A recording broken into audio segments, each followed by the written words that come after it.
Good morning, everyone, and welcome to our webinar today hosted by the SIMPLA project.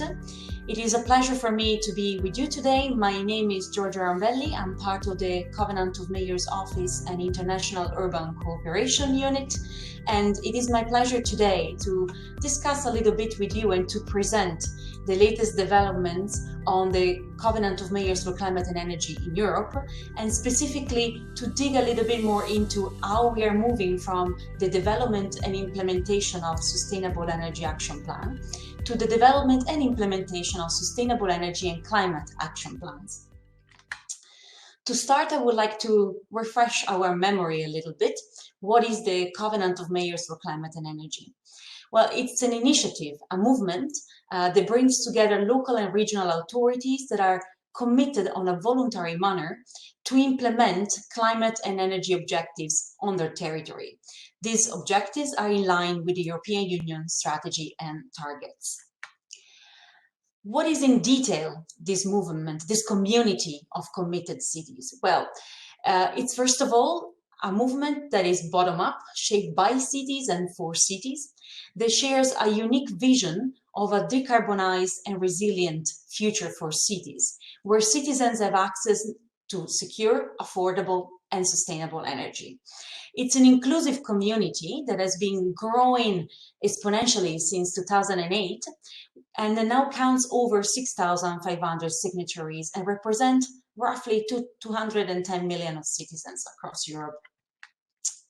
A little bit of the history. You probably know that this magical initiative started in 2006 with definition of what were the priority action for the EU into the EU Action Plan for Energy Efficiency. And finally, the launch in 2008 of the Covenant of Mayors movement, where we have the decision of reaching out locally for the target of 20% of CO2 emission reduction by 2020.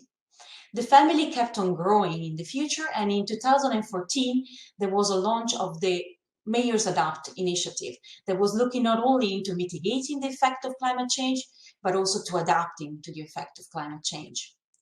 In 2015, new commitments came about when cities across Europe decided to scale up their commitment and their targets to meet the new objective of the European Union in terms of climate and energy, committing to reduce 40% of their CO2 emission by 2030 and bringing together the new commitments on mitigation with the ones on climate adaptation, with a more integrated approach.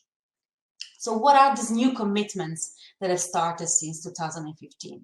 The signatories that are signing up following the new commitments in 2015 commit to reduce their CO2 emission by 40% by 2030, to increase their resilience through adapting to the impacts of climate change, and to translate their political commitment into local results, developing action plans, and most of all, through reporting on the implementation of their actions. So not just commitment, but real life implementation and impact on the life of their citizens.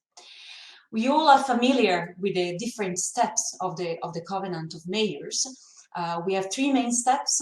Of course, the commitment phase, where local governments voluntarily commit to sign and become part of this family and to achieve the different objectives set by the Covenant of Mayors, with an official signature, an official decision of the local council, followed by an initial phase in which local governments carry out a baseline review and they define exactly what their ambition is. Step number 2 is the submission of their Secap now, so their Sustainable Energy and Climate Action Plan, which has to be taking place within 2 years from the signing. And then finally, the step number 3, where after the implementation and the monitoring, cities actually follow up on their commitment through reporting what they have done and monitoring the different actions that they have put into place. The idea is to really try to boost an integrated approach. So we are looking into both climate mitigation and climate adaptation in a variety of different sectors that also respond a little bit to the different tasks and the different roles that the municipalities across Europe are playing. So we are looking into infrastructure, into land use and planning. We are looking into biodiversity. We're looking into the economy of the cities. We are looking also into the agriculture, into the forestry, and into the all different public services that local governments are carrying out. So from energy and water supply to management, public transport and mobility, but also into things that are most cross-cutting, such as healthcare, civil protection, and different kinds of emergency services. And as I said before, this new integrated approach that brings together climate mitigation and climate adaptation really tries to look into all these different sectors and to see how the local commitment is really implementing action that can change the life of the citizens. The idea is to provide a real reference framework for action. The Covenant of Mayors for Climate and Energy in Europe looks into consistency and to boosting transparency, and the idea is to have a common reporting framework for all the local governments that are signing up to this different context.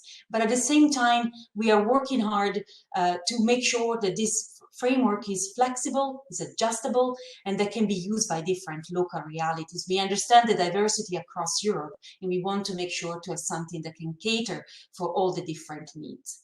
The idea also is to provide, through this initiative, high visibility. So the different signatories have the possibility to update their profiles through the My Covenant area and to really showcase what they are doing and the best results of their actions. Finally, we want to provide a reference framework for evaluation, and this is to make sure that we have data reported that are also validated by an independent scientific center.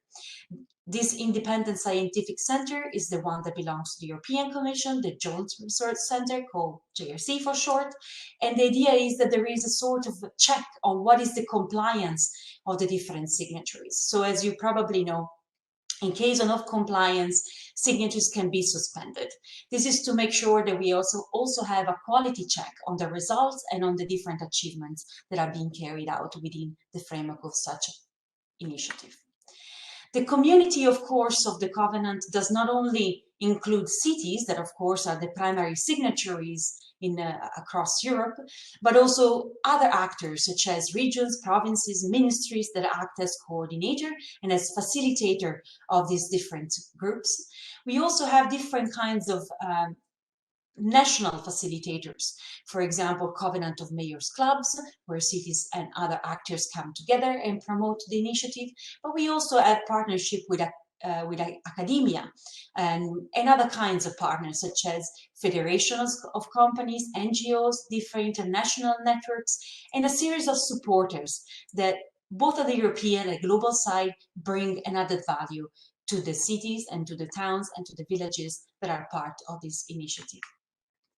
Just some figures on preliminary successes of the Covenant of Mayors. We have over 7,500 signatories. We have signatories that have signed up directly to the new objectives in 2015, pledging to really commit to this 40% reduction of greenhouse gas emission by 2030. We have 360 regions, provinces, associations that are currently active and supporting the initiative. We have over 5,600 action plans that have been developed until now, and we have an impressive average result of CO2 emission reduction of about 27% by 2020. As a stand from the last stock taking of the Covenant of Mayors in Europe, as you can see, the figures are very exciting. We can count that as of 2015, the different signatories together have achieved a 20% reduction of greenhouse gas emission, a 14% reduction on energy consumption, and that the share of renewables across Europe has increased thanks to the signatories of four times. And then finally, we also have a 3% increase, 3 times increase of local renewable energy production across Europe. So exciting developments. Now, the last step into the story of this Covenant of Mayors for Europe that I started telling you about a little bit until now, is that from 2016 and then after that in 2017, the Covenant of Mayors have decided to also get global. This was done through the merging of two main initiatives, the Covenant of Mayors for Europe, that we've just been speaking about, together with a partner initiative called the Compact of Mayors. These initiatives, they are like-minded in the sense of trying to really boost the action at the local level to foster low carbon, resilient and affordable energy developments across the globe, have come together to become the largest ever initiative across the globe to really try to bring together cities into a coalition to fight climate change. At the moment, several secretariats and several offices and several communities are being built across the globe. In green, you can see the ones that have already been running for a few years now, including the European, of course, the European Covenant of Mayors. And we are now adding to our map a regional covenant in Japan, in China, in Asia, one in India, one in Latin America and the Caribbean, and one in North America. So the Covenant of Mayors for Climate and Energy Community is growing exponentially.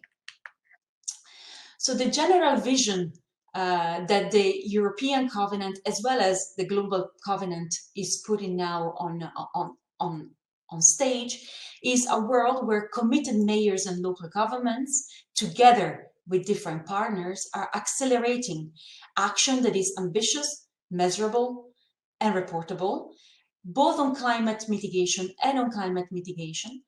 And the idea is really to lead to a more inclusive, just, low emission and climate resilient future. This is all with a main objective to support and to help meet and even exceed the objectives of the Paris Agreement. This vision and this action has three main pillars that are shared by this large initiative and by the European Covenant as member of this Global Covenant initiative. The three pillars are mitigation, which of course has been running already for the Covenant of Mayors in Europe since 2008. Adaptation, a pillar that was added, as mentioned before, already in 2014. And now adding also access to secure, affordable and sustainable energy. This is the new part that also European cities will be trying to address for the future. So it's the next step for the future. But what do we mean by access to affordable energy for all?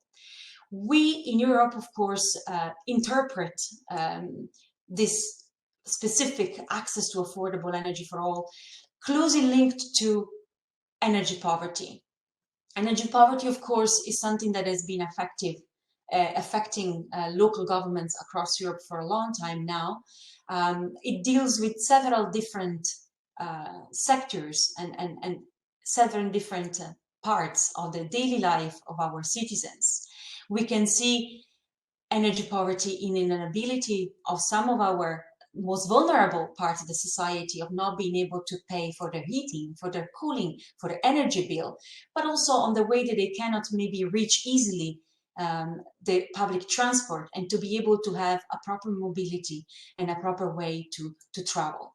So at the moment we can define, and this is just of course a working definition for the moment, energy poverty as the inability to realize essential capabilities, direct or indirect, to access affordable and reliable energy services. May they be, as I said, energy in terms of electricity, heating, but also access to transport.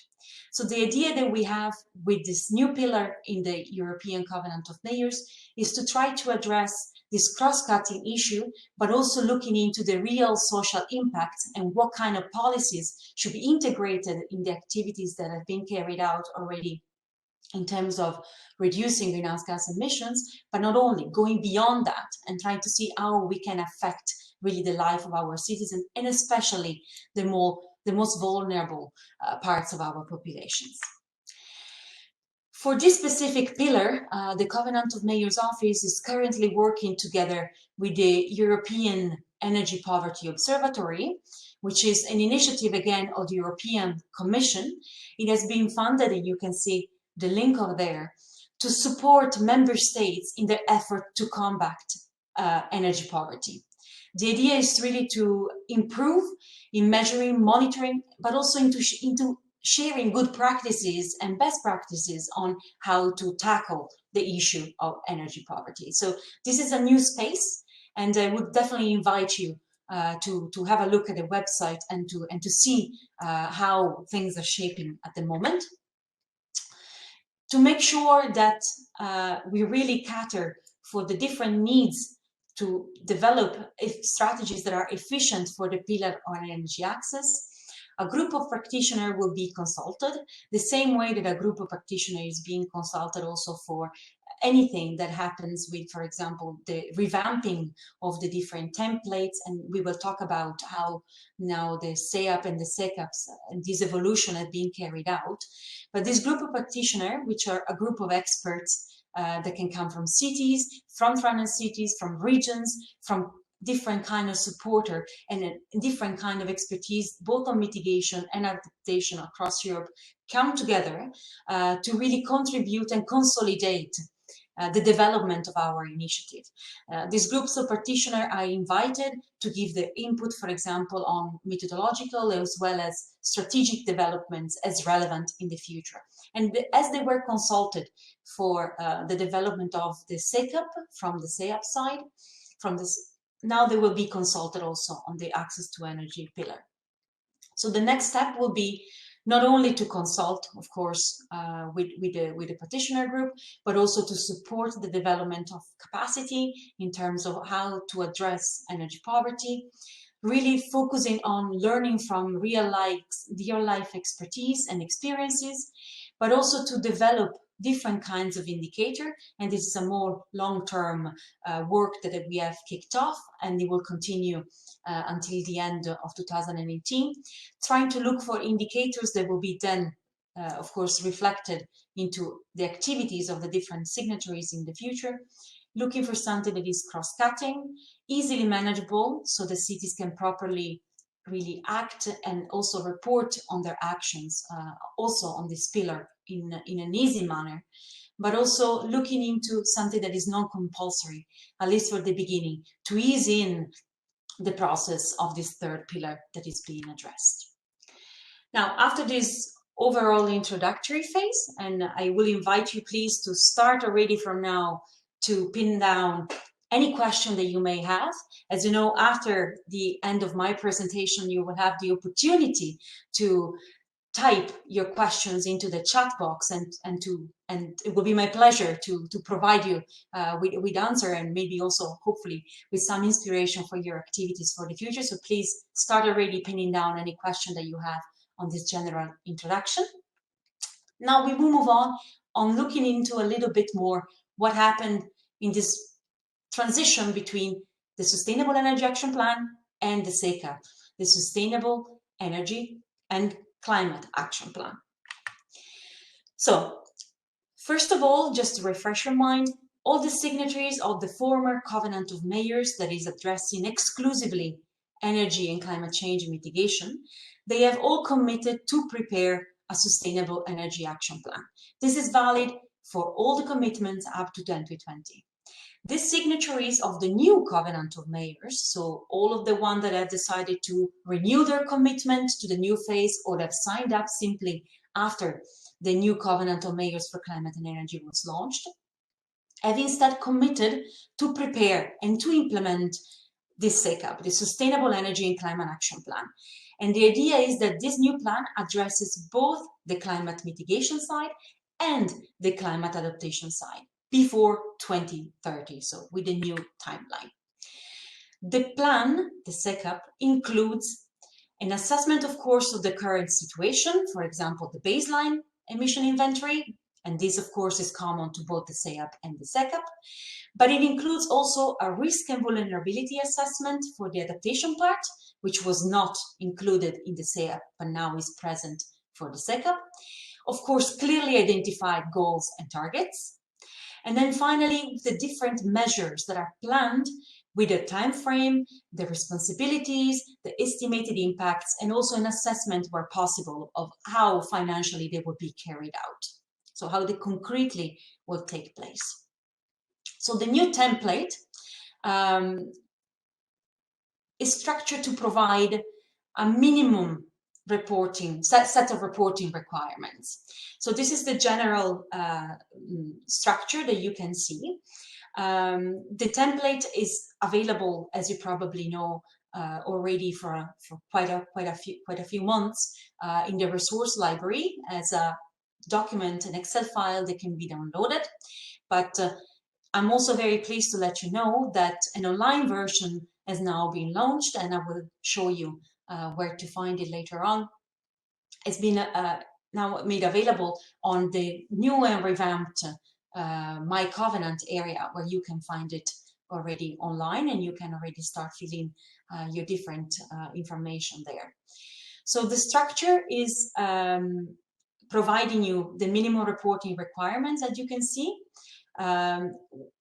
And specifically for the Secap, you are supposed to submit your plan within 2 years from the signing of the commitment. And as you can see, it also refers again to both the mitigation side and the adaptation side, with different sets of indicators, as well as different possibility to upload both your general actions and some key actions that are specifically important for the achievement of your plan. So the objective of the template is in general to provide you an opportunity to both identify and assess your local climate challenges and priorities. This is both on the mitigation and on the adaptation side. It has the objective, of course, to monitor and report the different progress towards your commitments. And this is also something that should be helpful for you in order to see where you stand with your city in terms of putting into place and achieving the different results that you set for yourself in the different commitments that you have pledged for in this phase. It's supposed to help you informing and supporting also the decision makers, seeing where you stand and what are, for example, your different vulnerabilities. It encourages to assess for yourself where you stand at the different steps of the way.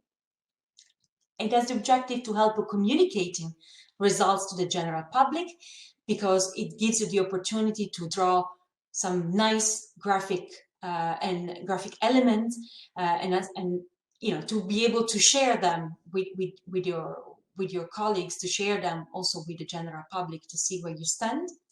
Then finally, it wants to help you facilitating a self-assessment, but also to find some pointers on how you can share and discuss with your peers on the different achievements, but also on the challenges that you are facing together. And then finally, it should help you to demonstrate practically with numbers and how you are really achieving your objectives in terms of policy making and in terms of strategy implementation. So I will take you now through the different new parts of the template. For the greenhouse gas inventory part, and especially for, let's say, in general, for the mitigation part, the template is very similar to what was already there before. The idea there was mostly to try to look into how to simplify as much as possible the requirements and to make it more user-friendly. So we paid a lot of attention mostly to the interface to make sure that it was easier for cities to fill in their reporting. This was done, of course, under the suggestion of practitioner group that I introduced briefly before. One interesting tab is the key actions. The key actions were this benchmark of excellence. Those are specific actions that you want to mark as important, that you want to specifically pinpoint among all the different actions that you've been carrying out for your mitigation side. And we go a little bit more in depth into what you will be doing into these key actions. For example, there is a stronger emphasis on the different implementation timeframes, into how you plan to finance your action, so that you can see you can really show what is the impact that this key action may have. You are free to choose, of course, what your key actions are. They can be the ones that are, for example, the most scalable, the one that have a larger impact, the one that correspond to the larger financing effort that you're going to put into the implementation of your plan. So it's up to you, but this is a quite interesting new tab that you can look into and really try to express more in detail what exactly your key action will be implementing. And then the real innovation comes, of course, on the template side that deals with the adaptation side. So the first one of the tab that you will find in terms of adaptation is the adaptation scoreboard. So the adaptation scoreboard is a bit of gives you the opportunity to really assess a little bit what is your state, what is your status. So it's a self-check sort of tab where you have the opportunity to carry out a qualitative assessment. So you will see that on the left side, you will find the different steps of the adaptation cycle that we suggest you undertake. And for each one of these steps, there will be some sub-actions that we suggest you to carry out. And we ask you to include whether you have carried them out or not, give an idea of your status at the moment, and of course to include any comments for the future. And this is a clear example of how we think that this tool can really help you, not only in monitoring your progress, but also in really understanding where you stand and taking decisions on where you want to go with your different strategies. The second tab that I want to highlight for you is the risks and vulnerabilities tab. Here you will find different types of climate hazards that we suggest to you. These include, for example, extreme precipitations, sea level rise, and you will have to understand which one of them are applicable for you. And through the drop-down menu, you will be able to identify what is the level of risk that you're facing, if you expect any change in terms of intensity, any change in terms of frequency, and what is the timeline that you're planning for yourselves.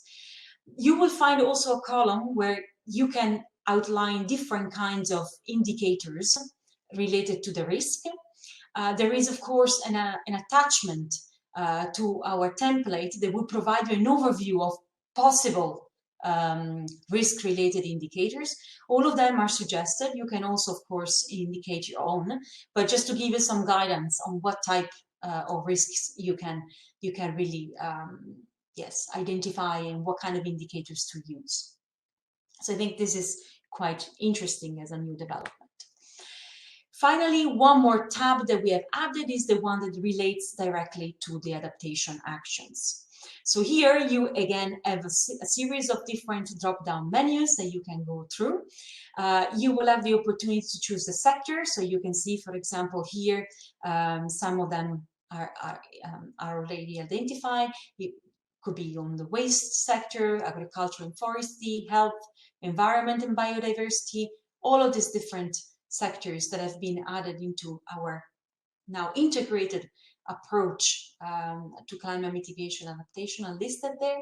And you will have the opportunity to identify who is the responsible body, the responsible department, what is the time frame for the different actions, give us a short description of your action. You will be able to insert all this information the same way that you have been doing for the climate mitigation side, and to really give us an overview. You are required to include at least 3 adaptation actions within this. And again, the key actions are simply more detailed, the same way that we ask you to identify which one are your key action for mitigation. This is happening also for the adaptation side. Finally, one interesting feature is that you are not only requested to, or suggested to include your adaptation, but you're also asked to upload any documents that is relevant, any strategy, any policy, any plans that is relevant to adaptation.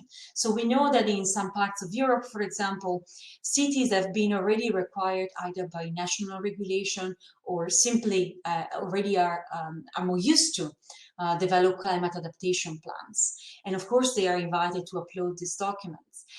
But in other parts of Europe, for example, we have a very good bulk of important initiatives that contribute extremely to not only climate adaptation, but also to address different kinds of risks and vulnerabilities. And all of these actions and all of these plans are definitely relevant. So, for example, any plan that has to do with dealing with hydrogeological or seismic issues, any plan that has to do with safety and security, in terms, for example, of flood management, all of these are relevant actions that can be, of course, uploaded and included into your reporting.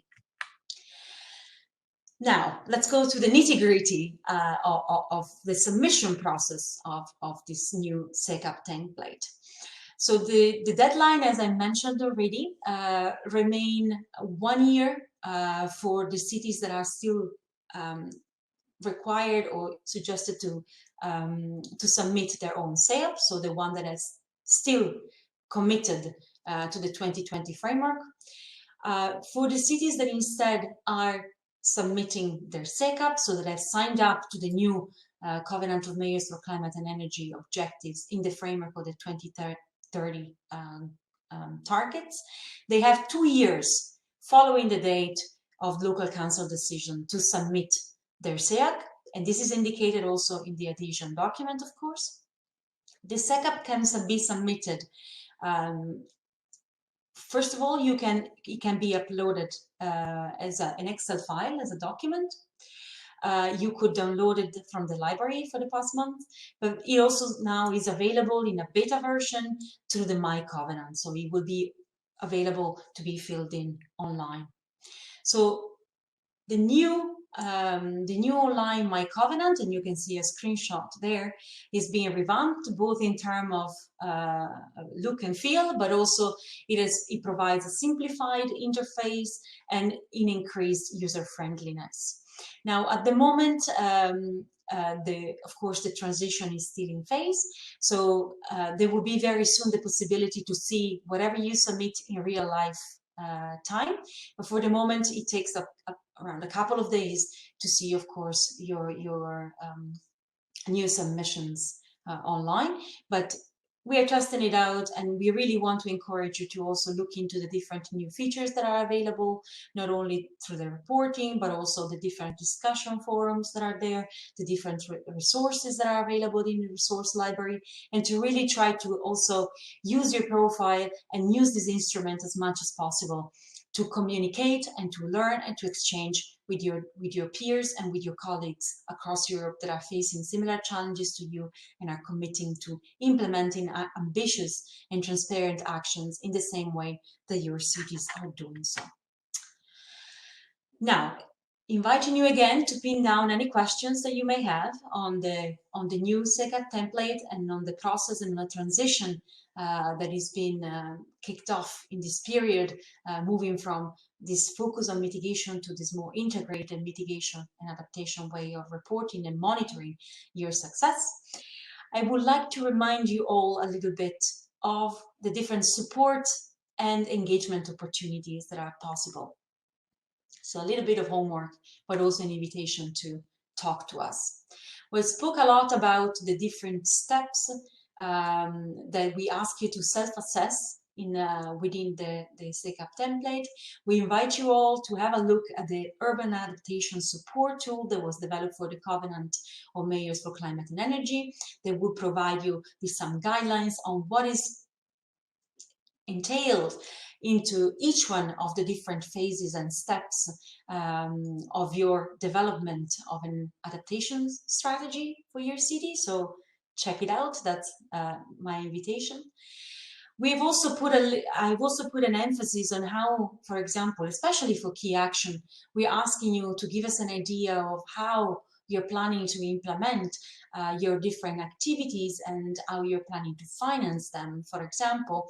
So we invite you to check out again our funding instrument quick reference guide to also see how your Seap and your Secap now can find some more opportunities to really finance your action for the next upcoming year until 2020.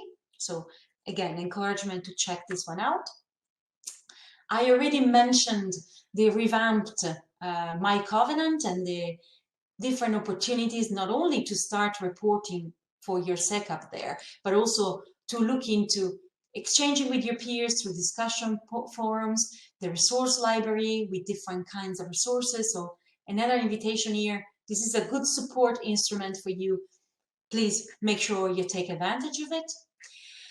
I also would like to remind you of all the different possibilities to learn more about how to implement your action, how to report, how to monitor your activities, how to fill in your Secap template, how to, for example, boost specific actions in specific sector, mobility, energy, different kinds of fields.